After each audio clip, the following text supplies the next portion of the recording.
In today's tech tip, we'll talk about how to make this Toyota Hybrid run on the internal combustion engine.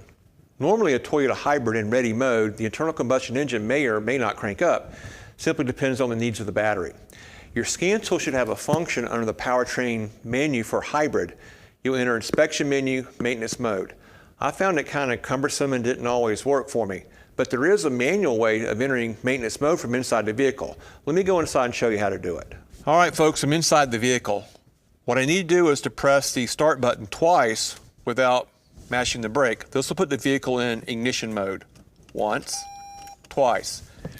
Now within 60 seconds, I'll depress the accelerator 4 times in park, shift into neutral, depress the accelerator 4 more times,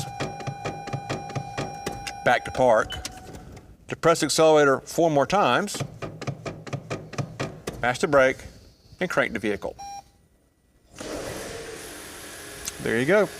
The vehicle is running and it'll stay running even after the battery charges. Thank you very much and see us for our next tech tip.